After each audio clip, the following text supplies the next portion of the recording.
hampir 1 daripada 3 rakyat Malaysia mengalami masalah mental dan dijangka akan terus meningkat dari tahun ke tahun. Apa yang dimaksudkan dengan masalah mental sebenarnya? Psikosis ini akan melihat dengan lebih mendalam mengenai kisah-kisah perjuangan dalam senyap.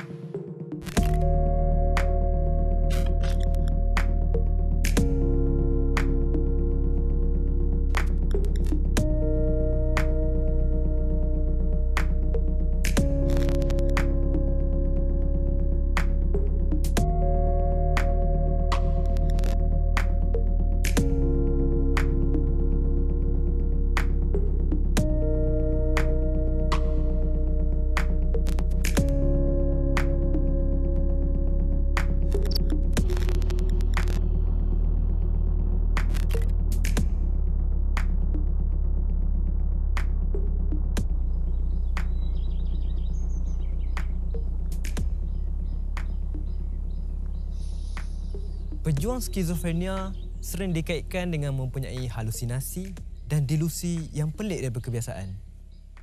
Apa yang berlaku sebenarnya? Topik kali ini, kita akan kupas lebih lanjut mengenai skizofrenia. Bersama saya, Aiman Amri dalam rancangan Psikosis.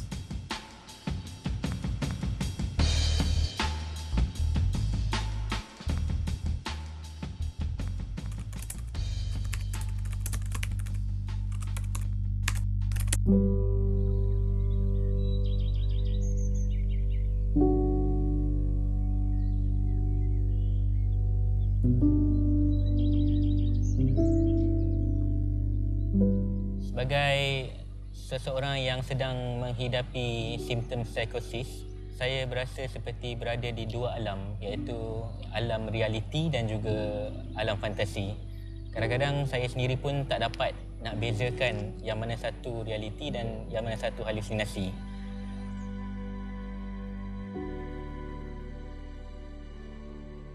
Dia selalu membisikkan perkara-perkara yang tak baiklah. Maksudnya suka membiarkan saya keseorangan dan kadang-kadang membuatkan saya rasa benci terhadap seseorang. Jadi disebabkan itu saya menamakan dia sebagai hatred. Dalam bahasa Inggeris maksudnya kebencian lah. Sampai sekarang dia masih ada bersama saya dan apabila saya sedang membina sebuah hubungan dengan seseorang, dia akan datang untuk memecah belahkan lah. Tapi disebabkan saya mempunyai kekuatan dalaman, saya boleh melawan dia sekarang dan saya cuba untuk meyakinkan diri saya bahawa dia sedang menipu.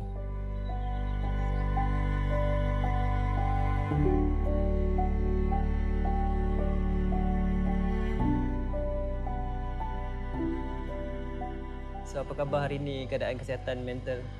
Hari ini agak stabil, Alhamdulillah. Masih kuat lagi melawan. Alhamdulillah. Semoga terus kuat. InsyaAllah. Just nak tanyalah Faris punya keadaan kecerahan mental yang Faris dapat kan? Diagnosis ni bila start dapat? Diagnosis saya dapat pada tahun 2015 di Hospital Sertang. Ya,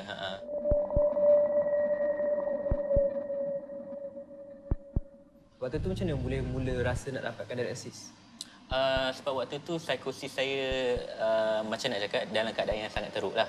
Maksudnya saya dah mula meradang, saya punya mania pun dah tak tentu arah, saya dah mudah mengamuk. Jadi pada waktu tu memang kawan-kawan memberi cadangan supaya saya pergi ke klinik kesihatan dulu.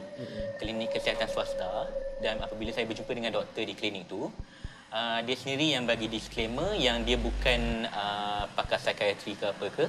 Jadi dia tulis surat referral lah kepada hospital kerajaan. Barulah pada ketika itu pakar tersebut mengesahkan yang saya sebenarnya menghidap penyakit bipolar disorder type 1. Awal-awal dulu. Itu yang pertamalah. Kemudian pada tahun 2017 saya ke hospital swasta pula berjumpa dengan pakar psikologis, clinical psychologist lah.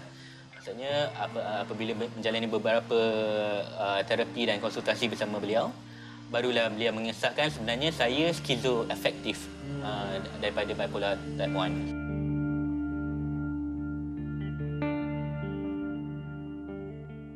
1. Saya tertarik kat bila Faris kata start jumpa doktor untuk dapatkan rawatan kan.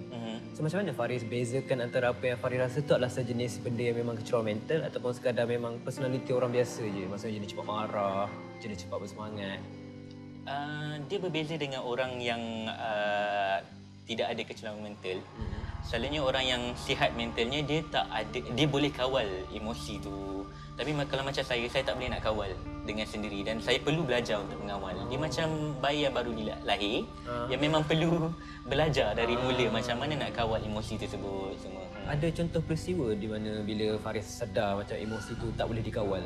Selalunya kalau misal kata saya mengamuk, memang pada waktu tu memang saya suka nak kawal perasaan saya. Memang saya akan tengking kawan-kawan dan semuanya. Itu apa yang mereka ceritakan pada saya lah. Dan memang saya pun suka nak ingat memori tersebut lah. Tadi Faris ada sebut yang Faris ada dengar bisikan-bisikan kan? Selalunya dengar bisikan ni waktu bila?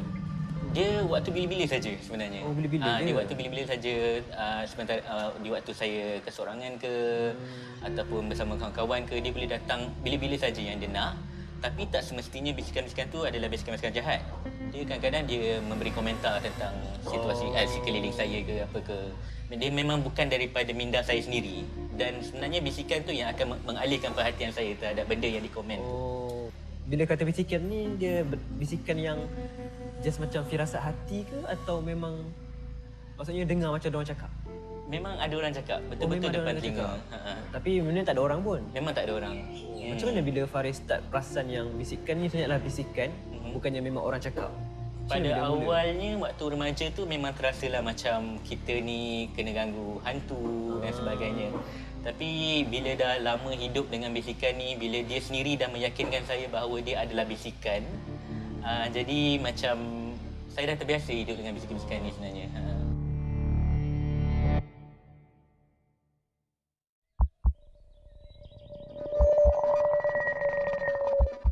Selain daripada hatred, saya juga mempunyai pembisik yang kedua dan saya namakan dia Alana. Alana membuatkan saya berfikiran yang saya ni seorang yang positif, optimistik dan saya akan jadi peramah bila Alana muncul dan berbisik pada saya. Kehadiran hatred dan Alana walau bagaimanapun tidak membuatkan saya rasa dicintai. Kadang-kadang saya rasa sangat kesepian sebab saya tak ada kawan.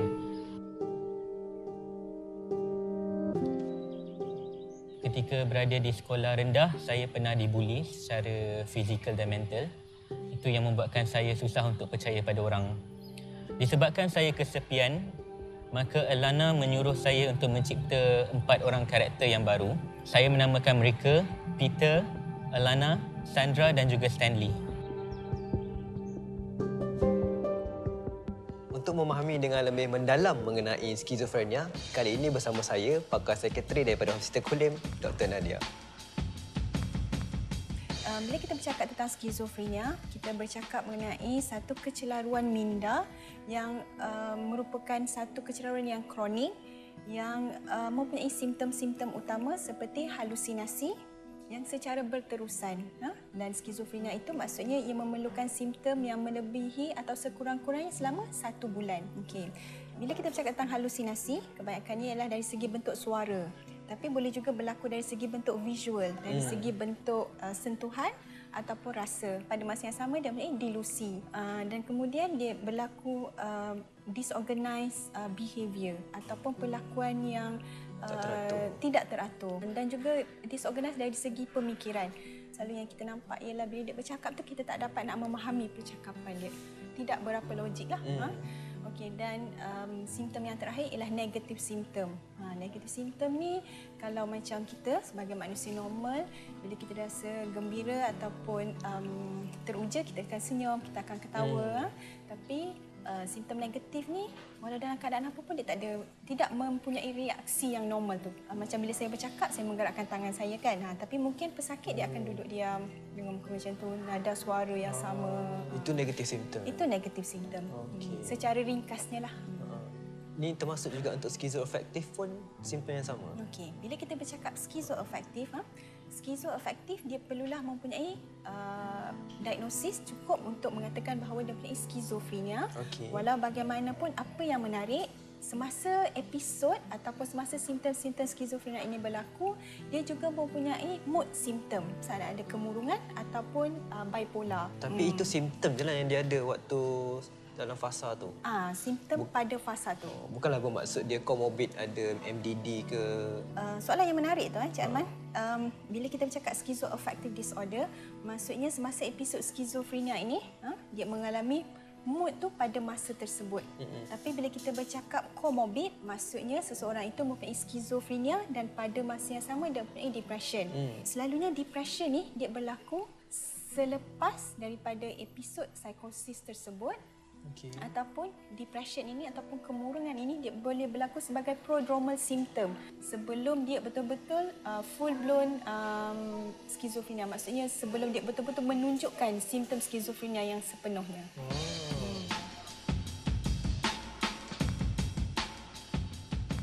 Jada adalah isteri kepada Faris ya? Ya, saya. Jada dapat tahu mengenai sakit Faris ni sebelum atau selepas kahwin? Sebelum kahwin lagi. Sebelum kahwin lagi. Jadi apa perasaan Jada bila dapat tahu yang suami ini nanti adalah seorang yang ada kecemaran mental, schizoaffective disorder? Sebenarnya bagi saya dia bukannya seorang pesakit mental tapi dia seorang pejuang. Sweet sungguh ya dua ni. Okay. Yang berjuanglah untuk melawan dan menghadapi ujian yang Allah bagi kat dia. Apa perasaan Jada bila dapat tahu yang suami sendiri adalah seorang pejuang kecemaran mental ni? Saya sebenarnya kagum dengan kekuatan dalaman dia. Kalau kita panggil insight lah kan. Dia ada insight, kekuatan dalaman yang bagus. Sebab dia kuat untuk bagi tahu masyarakat tentang sakit yang dia alami supaya orang-orang lain dapat manfaat daripada perkongsian dia. Takat ni ada tak apa-apa contoh-contoh episod-episod yang mungkin Jada rasa macam mencabar sebagai seorang isteri kepada seseorang yang mengalami kecemaran mental macam ni? Bagi saya, ada masa-masanya bila episod dia datang. Contohnya macam kalau dia hypomanic, saya tak boleh nak sentuh-sentuh sangatlah. Kalau pegang pun kadang-kadang dia rimas kan. Jadi waktu tu saya memang, dia memang bagi tahu saya awal-awal masa dia stabil, kami memang ada macam, bukan nak kata standard of procedure sangat, tapi perbincangan lah, perbincangan. Kalau masa dia stabil memang kami akan berbincang. Bila simptom yang ini datang, apa saya perlu buat? Kalau simptom yang macam tu pula datang, saya perlu buat apa? Saya suka betul lah bila Jada kata berbincang dan komunikasi dengan Faris mengenai kecemaran mental yang sedang alami kan. Jadi poin ni saya rasa penting juga untuk penonton sebab kita perlu normalkan perbualan mengenai kesihatan mental sebab seperti mana kita boleh biasa je cerita pasal kanser, pasal diabetes, darah tinggi. So kenapa tidak kita bercerita mengenai kesihatan mental seperti mana kita cerita pasal kesihatan fizikal?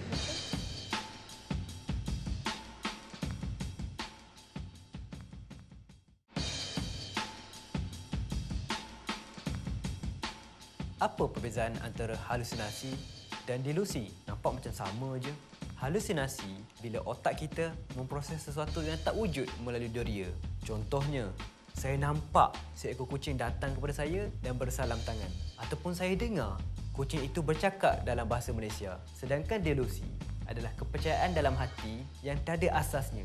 Contohnya, saya percaya saya adalah seorang adiwira yang datang ke bumi untuk berehat sebentar sebelum pergi ke planet lain. Kita perlu tahu perbezaan antara kedua-dua ini kerana kita perlu tambahkan pengetahuan dan kita sebarkan kefahaman. Kalau kita lihat dari segi rawatan kan, adakah rawatan melalui perubatan ataupun psikoterapi ataupun gabungan sesuai untuk penyembuhan dalam skizofrenia ni? Skizofrenia dan juga schizoaffective disorder, pada pandangan saya lah, rawatan paling utama ialah sentiasa rawatan melalui ubat-ubatan, terutama dalam keadaan akut ataupun dalam keadaan pesakit mempunyai semua simptom-simptom ataupun dalam keadaan krisis. Ubat-ubatan adalah yang paling utama. Dan kita panggil dia sebagai antipsikotik. Dan kalau kita nak bercakap tentang psikoterapi, kalau dulu, kalau zaman dulu kita tidak menekankan sangat rawatan psikoterapi kepada pesakit-pesakit skizofrenia atau schizoaffective disorder. Tapi sejak kebelakangan ini telah lebih banyak bukti yang mengatakan bahawa jika pesakit berada dalam keadaan stabil, jadi kita boleh mencuba untuk memberi rawatan psikoterapi. Sebagai contoh, pesakit saya, dia selalu cakap, bila saya baca buku, saya dengar ada orang baca apa yang saya baca dalam hati. Jadi apa yang kita boleh nasihatkan kepada pesakit, bila dia baca buku, cuba sambil dia dengar muzik. Nak larikan sebagai macam distraction. Yes, tapi saya nak tekankan kepada para penghidap skizofrenia sekalian, teknik psikoterapi tersebut mungkin tidak sesuai kepada semualah, Cik Aiman. Yang paling penting ialah perubatan yang berterusan. Sedikit ceritalah macam mana saya boleh menyedari bahawa perjuangan ini perlu diteruskan adalah disebabkan pada waktu itu memang ada seorang sahabat baik saya sendiri yang memang mengalami depression.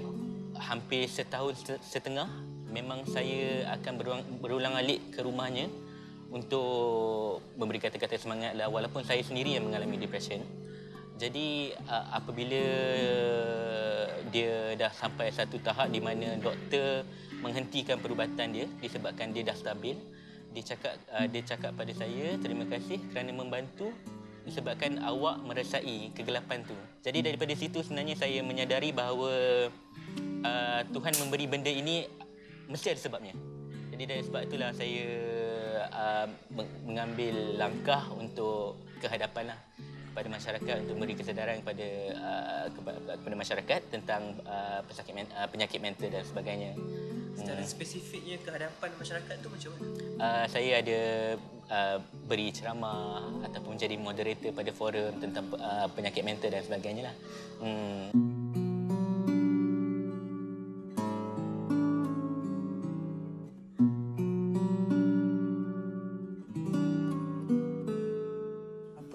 Nasihat doktor kepada para pengidap skizofrenia dekat luar sana yang sudah diberi diagnosis tapi memilih untuk tak nak makan ubat. Sebab dia kata nanti kesan sampingan akan menyebabkan dia tak boleh belajar lah, dia akan menjadi, kalau saya quote ayatnya adalah mayat hidup pun ada yang sebut macam tu di social media. Pendapat doktor macam mana? Bila mereka cakap rasa seperti mayat hidup, mungkin memang betul itu yang mereka rasa.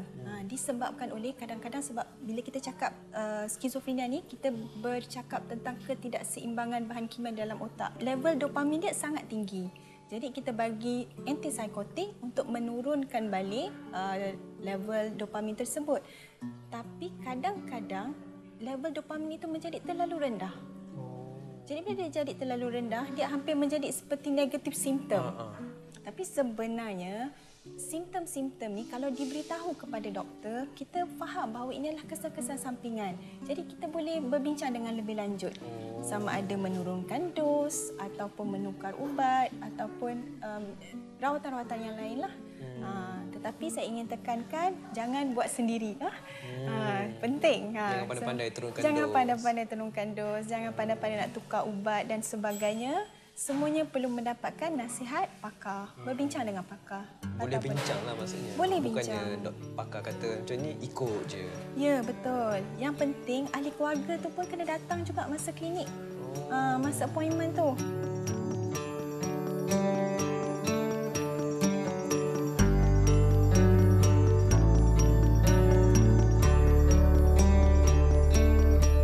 Satu ucapan tahniah lah kepada Faris lah, saya boleh beritahu. Sebab dapat isteri yang sangat menyokong apa yang Faris perjuangkan. Benda ni benda yang mahal lah. Mungkin kata-kata terakhir yang sekadar inspirasi kepada mungkin dekat luar sana penonton yang sedang mengalami ataupun mengenali kenalan yang tengah berjuang juga dengan kesihatan mental macam ni, perjuangan kecerobohan mental sendiri. Sebagai penjaga, apa yang Jihada nak sampaikan pada penjaga yang lain? Bagi saya yang paling penting adalah komunikasi. Komunikasi dan kerjasama antara pejuang dan juga penjaga. Dia tak boleh satu hala sahaja, dia kena dua hala. Pejuang perlu kumpul kekuatan untuk bagi tahu penjaganya bagaimana dirinya nak dibantu.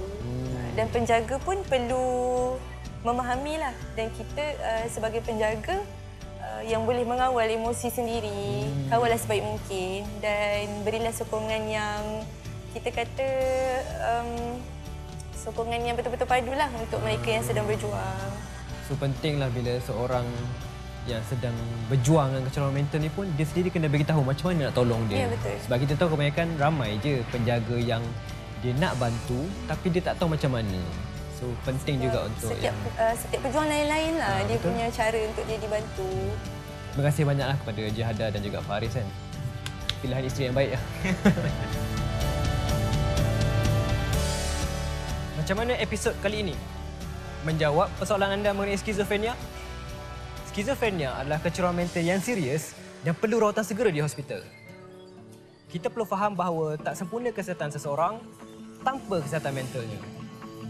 Temui saya, Aiman Amri, hos anda dalam rancangan Psikosis untuk kupasan topik kecelaruan mental yang lain.